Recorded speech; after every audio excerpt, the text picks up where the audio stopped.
A lot of this isn't going to make sense to you, and I'm sorry about that. I'm just going to start at the beginning, with the house.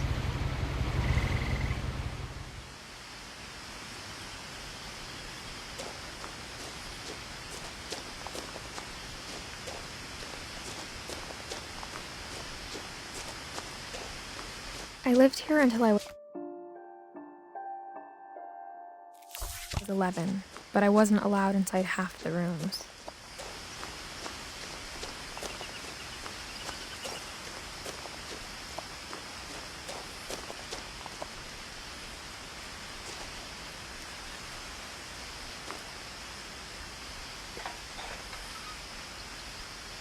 Inside the mailbox were bills from 7 years ago, marked urgent, open immediately.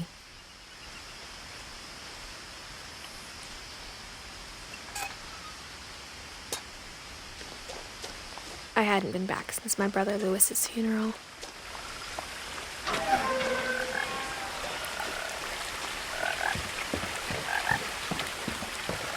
In her will, my mother left me a key, but didn't tell me what it unlocked.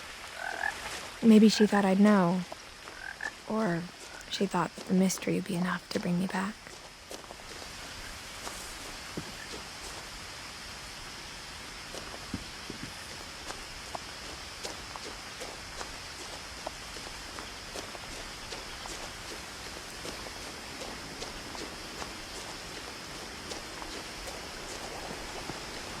The truth is, even after I inherited the house, I never thought I'd come back to it. But now I had questions about my family that only the house knew the answers to. The woods around the house have always been uncomfortably silent, as if they're about to say something but never do.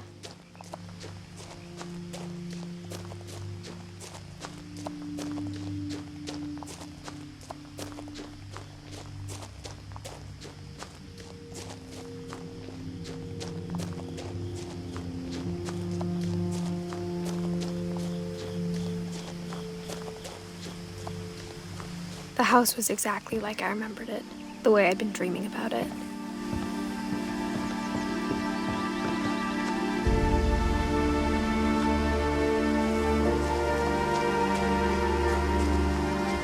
As a child, the house made me uncomfortable in a way I couldn't put into words.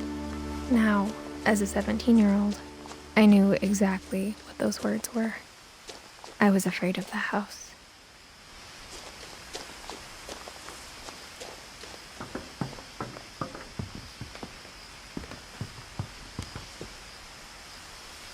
I hoped the key might unlock the front door. It didn't.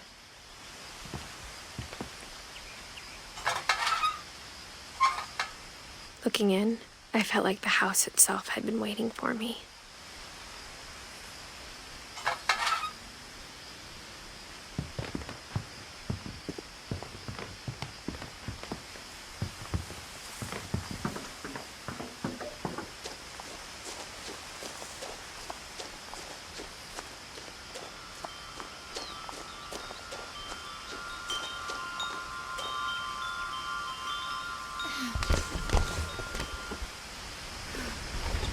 Crawling through the doggy door used to be a lot easier when I was 11. The power had been turned off the night we left.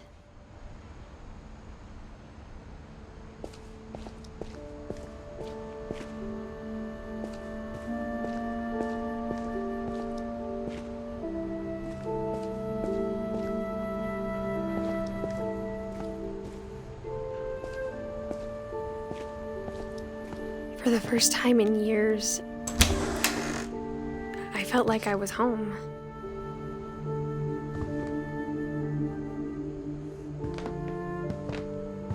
But instead of a family, there were just memories of one.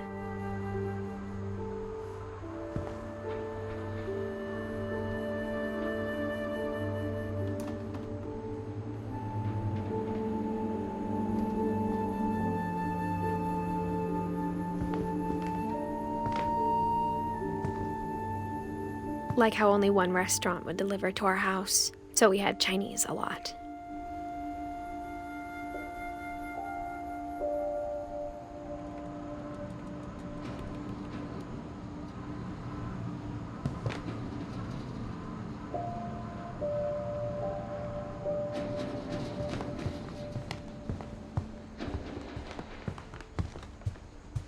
The table was still a wreck from the night we left. It was like a bomb had gone off, killing everyone but sparing the furniture. My mom was the only one of us who could imagine Great-Grandma Edie living in a nursing home.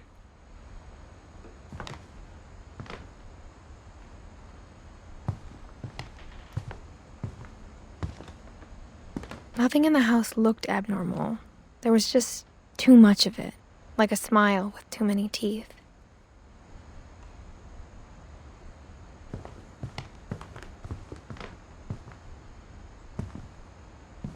Mom always told me to stay out of the basement, so I wasn't too surprised when the key didn't fit.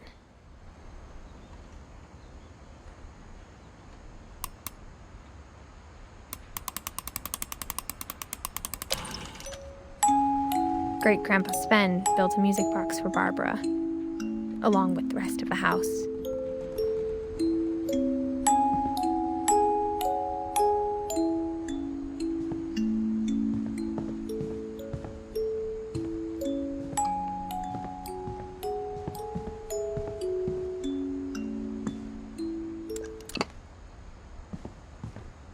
A lot of things got left behind in the whirlwind of that last night. My mom wasn't much of an optimist, but she never stopped believing that my brother Milton was alive.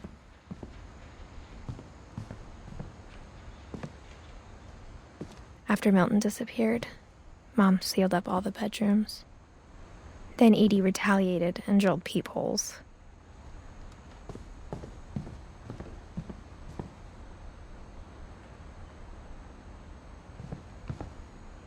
Whenever people ask me about my family, the first thing they always want to know about is Barbara.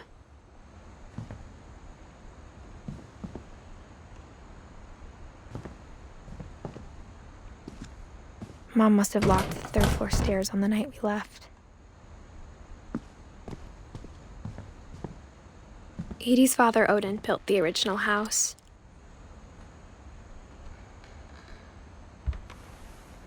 Barbara was a child star for 2 years, until America grew out of it.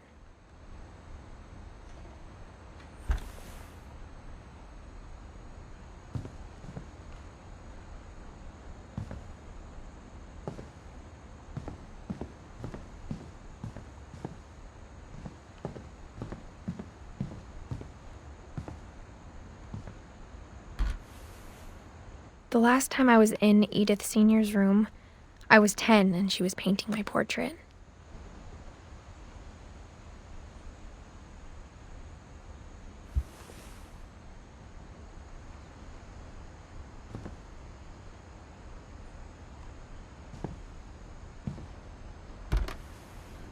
My Grandpa Sam spent 7 years sharing a room with his dead brother, Calvin.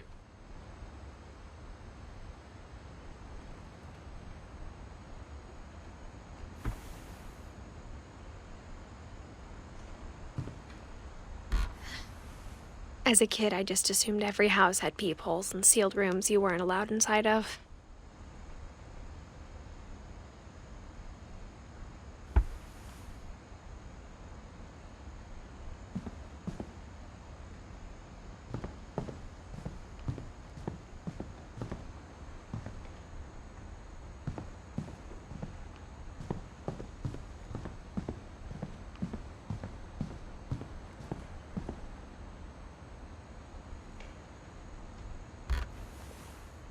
Molly always seemed like a girl I could imagine being friends with, if she hadn't died in 1947.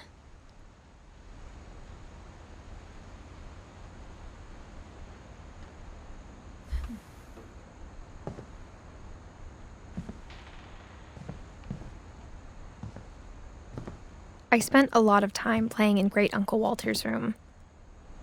I think my mom sometimes regretted not sealing it up.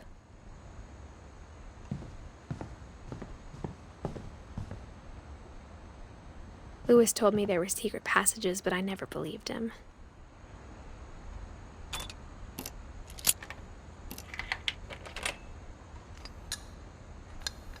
Turns out, my mom was really good at keeping secrets. Now it was time to find out what my mom had been afraid of.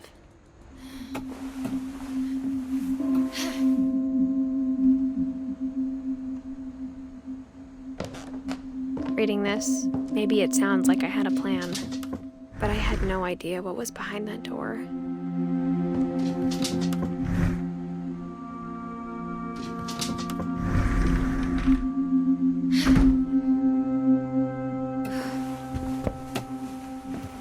Just like I had no idea where all this was gonna lead.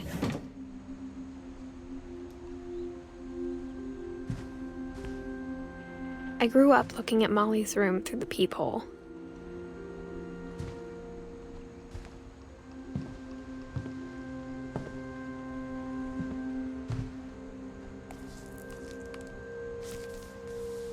December 13th, 1947. Dear Diary, I'll be gone soon, but I wanted to tell somebody about what's gonna happen. It started when Mom sent me to bed without dinner. I woke up and I was starving, so I looked around for something to eat. The gerbil food was dry, but I didn't mind it.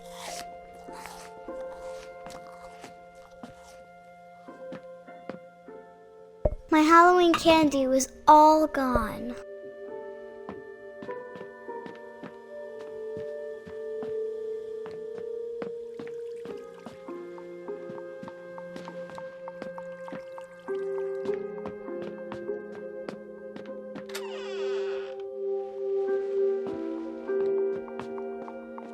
I kept eating and eating.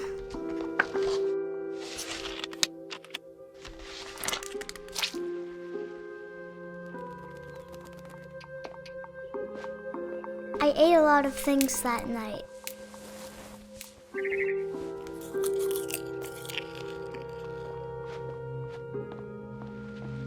Then I heard chirping outside my window. It was a barn swallow going back to her nest. I reached out for her.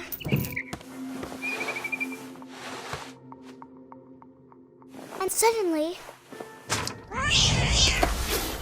I was a cat. I tried to be quiet, but the bird was really scared.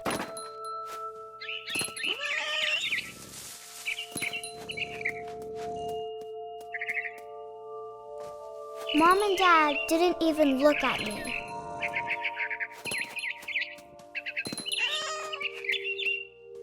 I jumped and I almost got her.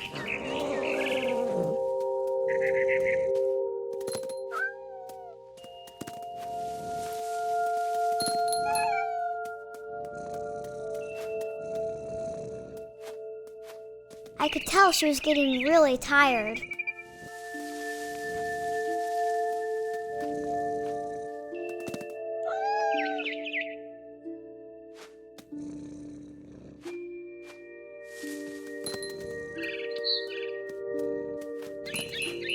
Now I was up in the big tree. I promised Dad I wouldn't climb it anymore. All I cared about was eating that mama bird.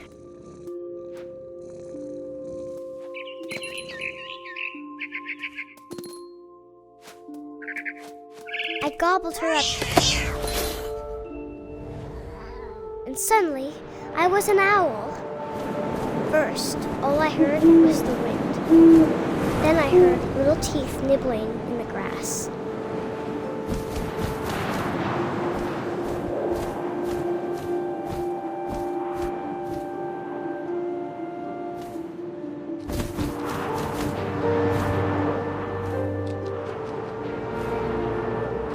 Rabbits.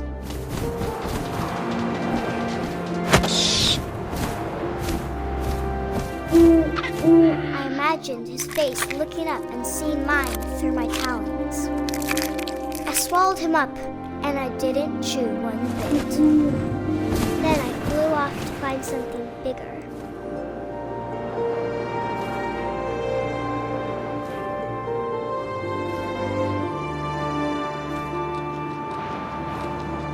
A mama rabbit.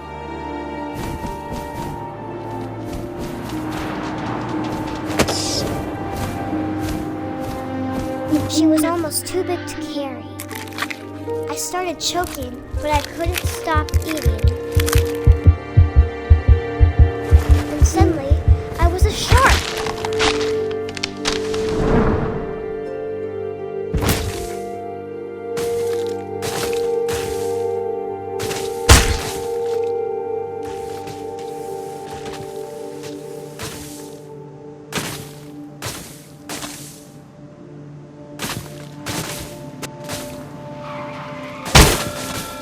I rolled off a cliff and into the ocean. Now, I was hungrier than ever.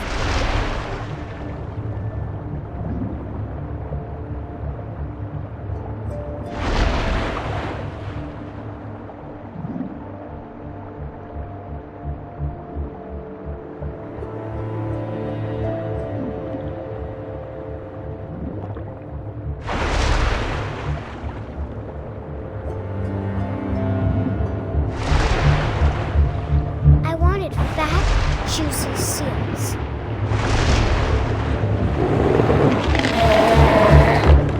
I tore off her flipper and it tasted really good.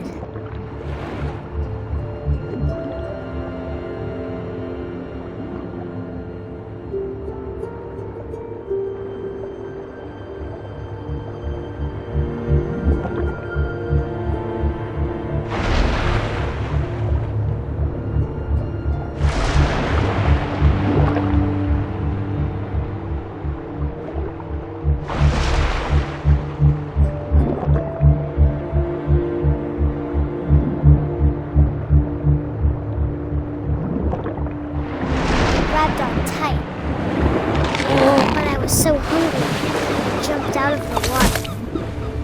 When I opened my eyes, everything had changed.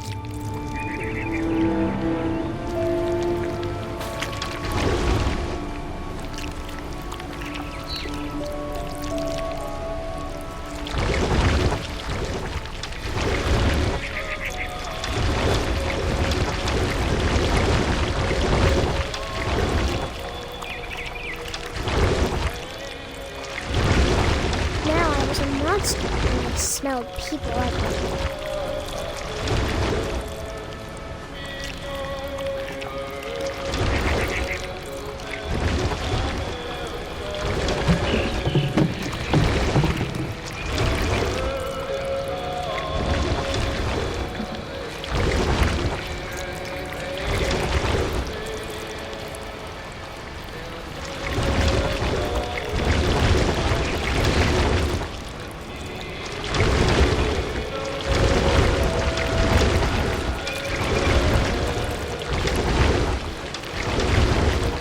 I was big, but I moved real quiet.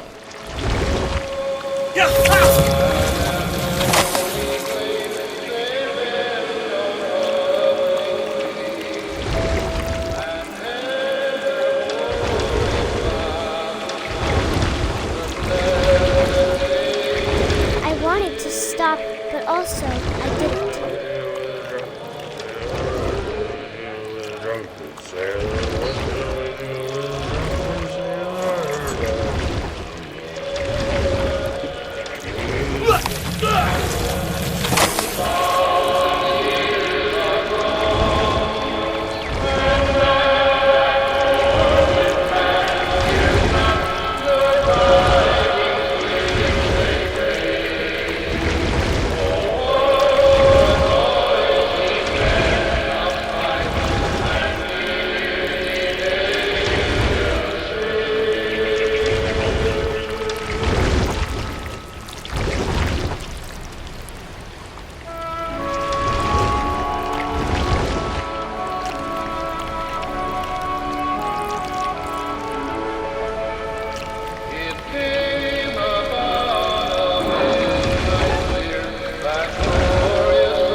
Passenger, I was still hungry, and to cross the water I smelled something new, something I had to have, so I swam towards it.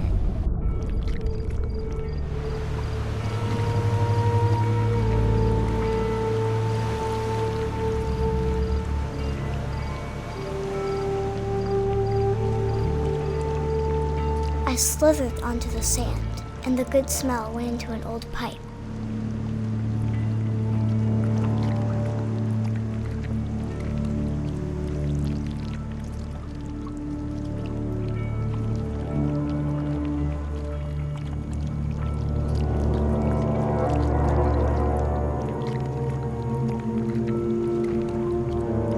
I got closer and closer.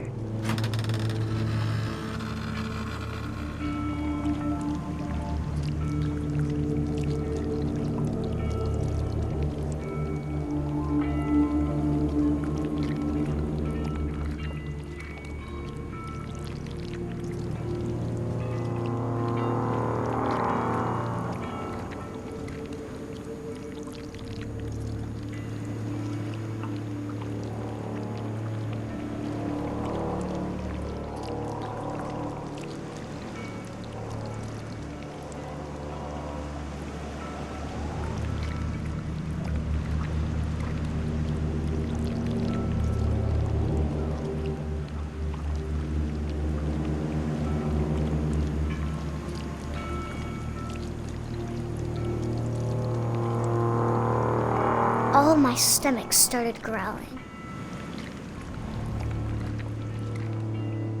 And suddenly, I was me again. I held my breath for a long time, but I couldn't hear anything. I think it's waiting for me to fall asleep. But it's not going to wait much longer. It needs to feed, and we both know I will be delicious.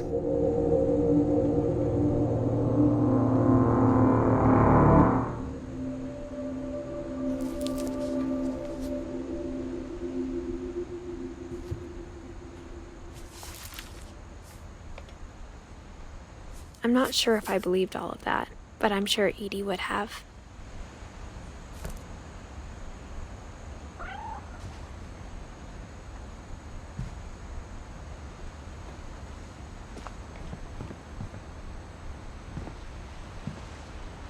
I got the sense Edie had spent a lot of time here, before my mom sealed the doors.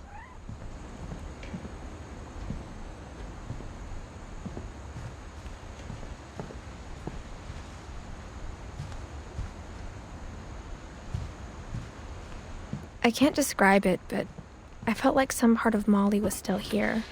Molly's gerbil had a tiny bedroom with its own even tinier gerbil cage.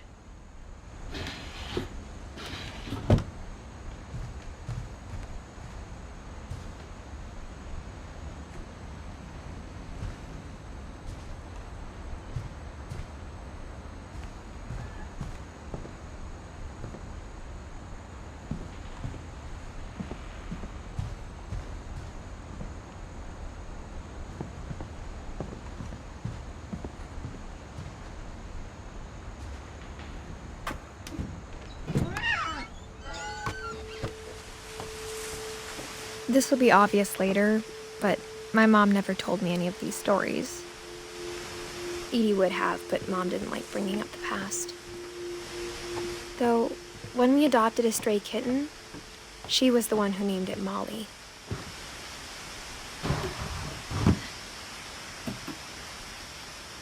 I spent a lot of time in Great-Grandma Edie's room. Louis died a week before we left, but Edie had already started to memorialize him. Her room was like a museum. For 500 years, the Finches have been famous throughout Norway for their fortune and misfortune. Odin Finch buries the latest victims of the family curse, his wife Ingeborg and their newborn son, Johan. On January 7th, 1937, he set sail with his family and his house, hoping to leave the curse behind. But 40-foot waves off the coast of Washington send the house and Odin to the bottom of the sea. Odin's daughter Edie, with husband Sven and baby Molly, step ashore on their new home, Orcas Island. Odin Finch is the first to be buried in the new family cemetery. His daughter Edie is already dreaming of a new Finch house.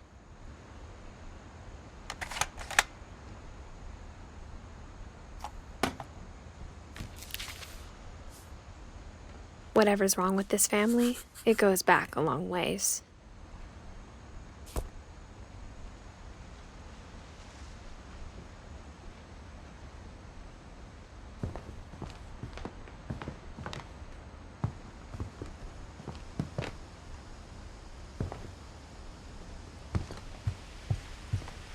When Edie told people Sven was killed by a dragon, she could also have said he was building a dragon-shaped slide that collapsed. She could have, but she didn't.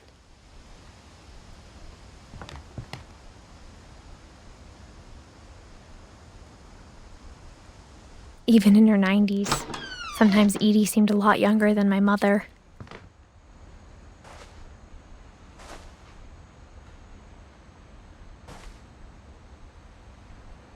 The only trace Grandpa Sam's first wife, Kay, left on the house was the pink bathroom. It was a pretty big trace.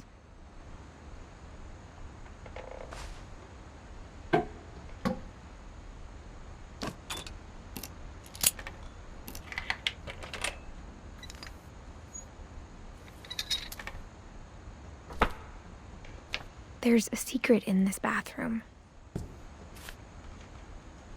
It's in the last place you would look. It isn't in the cupboard. It's hidden in this book.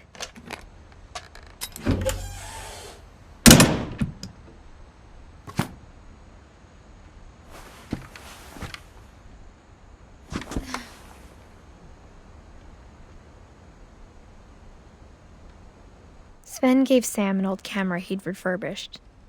He never put it down.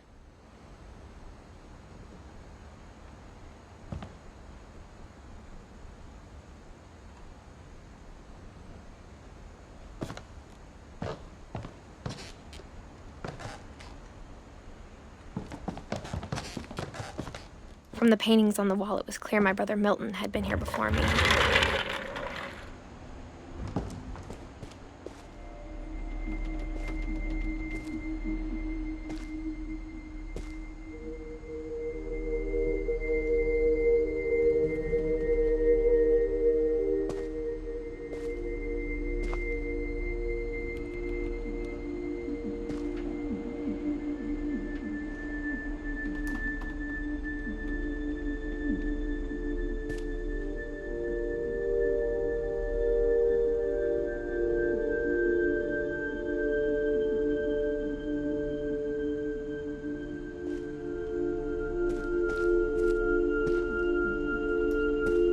I knew Grandpa Sam had a twin, and that he never talked about him.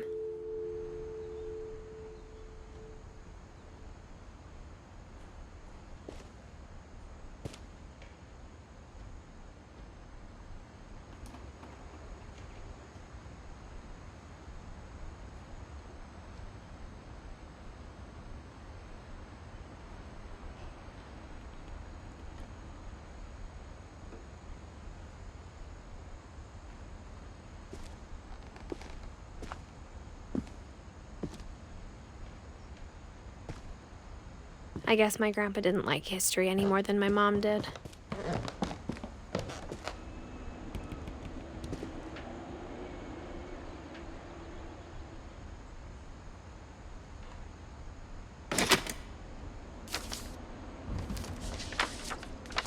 How I Want to Remember My Brother by Sam Finch. The thing I remember is that when he made up his mind, that was it.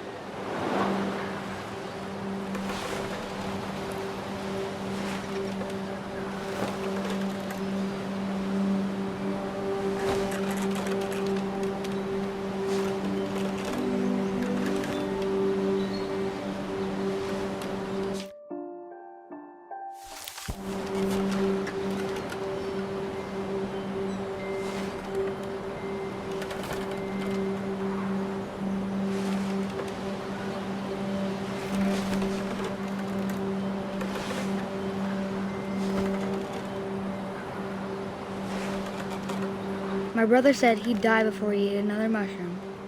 And he did.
At Barbara's funeral, we swore we'd never be afraid again, and he wasn't.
I think Calvin always wanted to fly. Sam! Calvin! Dinner's ready! Coming! But that day, he finally made up his mind to do it. I told him going around was impossible. Maybe if I hadn't said that, Calvin! I'm not gonna tell you again! maybe if the wind hadn't picked up, then maybe he'd still be here. But I doubt it. I think he'd already made up his mind. That's what I want to remember about my brother.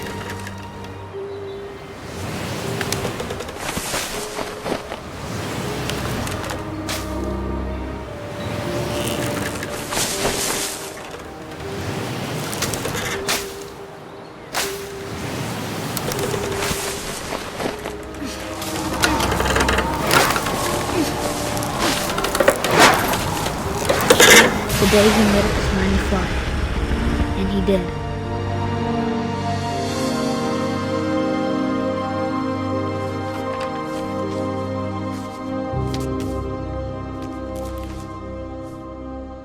Calvin's story felt strangely familiar. When I was younger, I remember trying to do the exact same thing.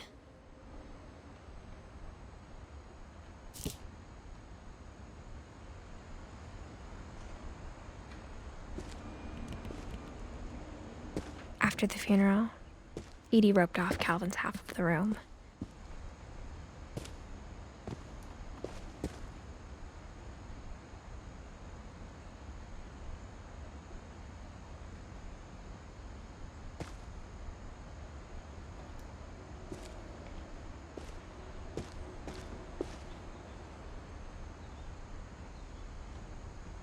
Mom said Grandpa Sam enlisted at 18 and never set foot in the room again.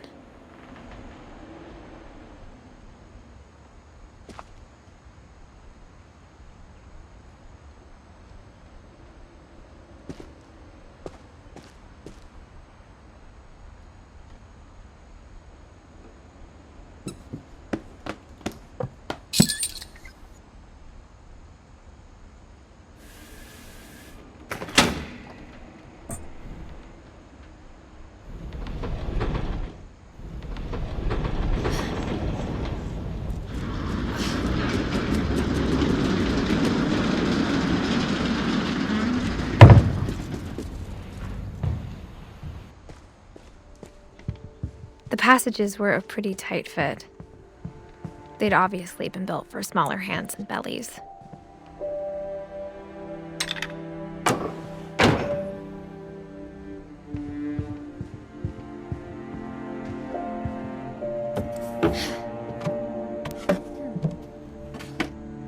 Growing up, I always thought of Barbara as a child star.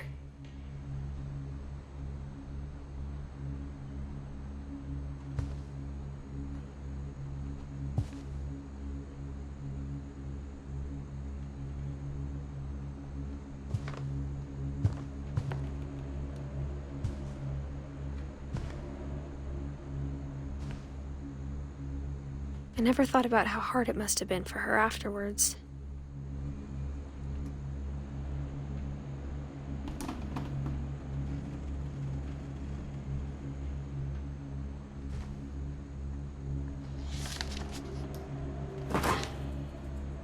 Of all the stories people wrote about Barbara's death, I'm surprised Edie saved this one.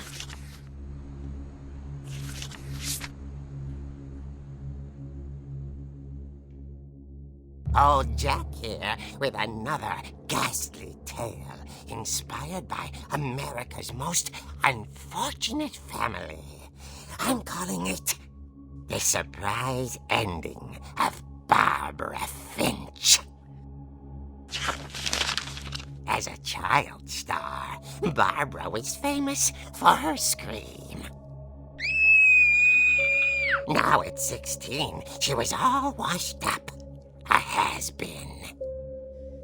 But in a lucky break, she'd been asked to perform her signature scream at a local convention for monster movie fans. It was just the boost her career needed. Unfortunately, her scream hadn't aged well.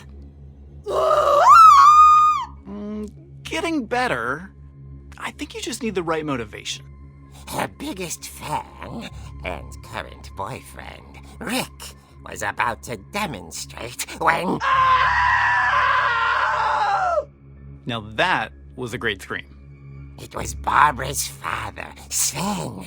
He'd slipped into a table saw and had to be rushed to the emergency room. So Barbara got stuck babysitting her youngest brother, Walter. Her convention comeback was cancelled. Okay, I'm hearing frustration, but I'm not hearing terror. What if I tried... A gang of hoodlums in Halloween masks have been terrorizing Orcas Island tonight. Police are urging residents to... That came from the basement. You're right! Also, I loved your delivery on that. Why is your basement door locked? Because my dad likes making puzzles and secret passages. There's a key hidden in the music box. The secret is to keep winding and winding until finally the key pops out. Thanks, babe. I'll be back in a sec. 20 minutes later, Rick hadn't returned. So Barbara went to look for him, right on cue. She reached for the music box. And as she wound the key, she listened for Rick, but the house was silent.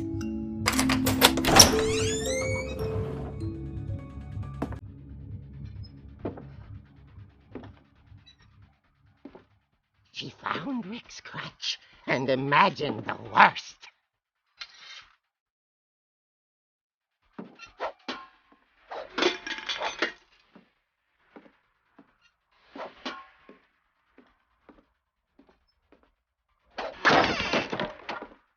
The gang's leader is the infamous Hookman Killer, Dr. Carl Hamill, who impaled and then ate his family 10 years ago tonight.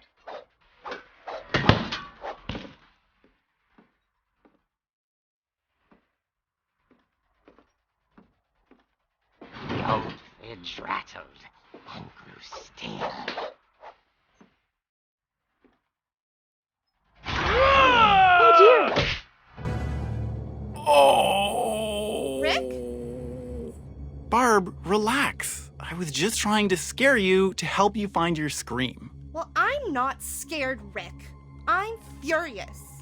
Then act furious. All I'm getting from you now is that you're hurt and confused and She threw him out, but she kept a little something to remember him by.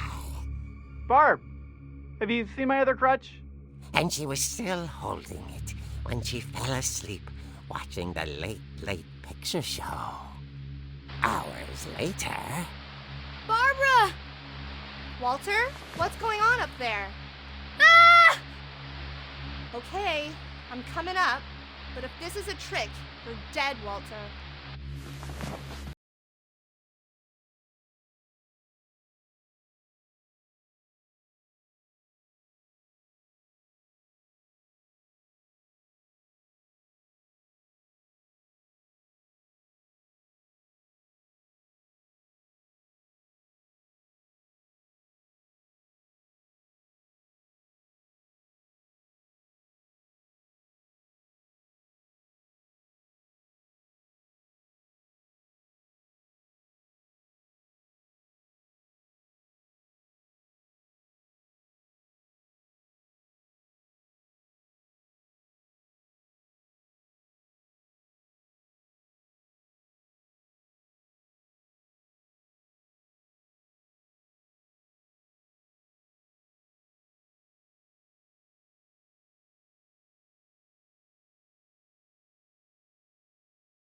beautifully.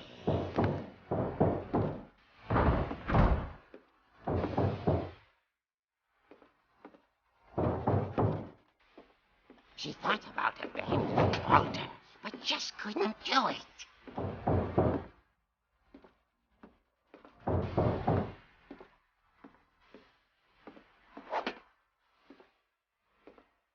Molly's door hadn't been opened in years. The hinges groaned.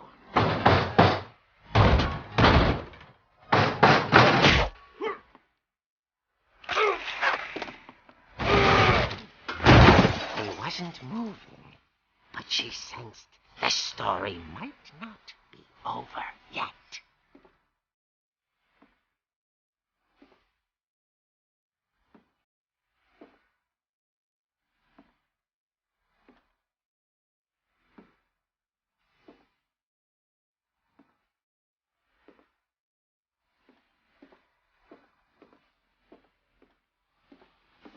The hookman vanished.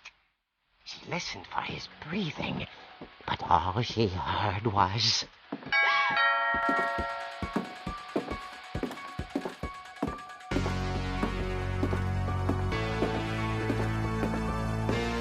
At the door, she heard whispering.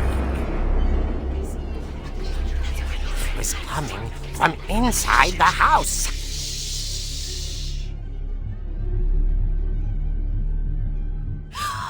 Oh dear. The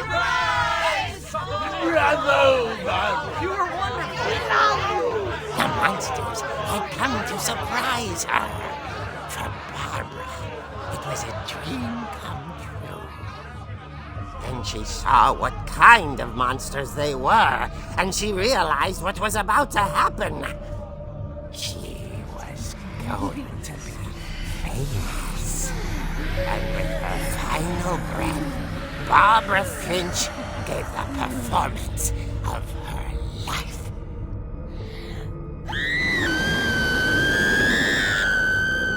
I wasn't there myself, but I hear Barbara was magnificent. Poor girl. She had a taste for stardom. But unfortunately, so did her fans. Of course, the police blamed it all on poor Rick, who disappeared the same night. And little Walter, hiding under his bed the whole time. He took it all pretty hard, but that's another story. As for Barbara, tucked inside the music box is all they ever found of her. Her ear. Now that's what I call a real eerie tale.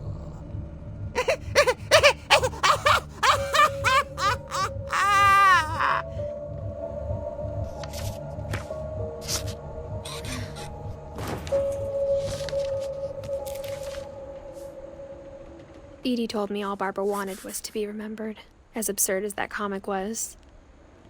Maybe what Edie saw was a happy ending.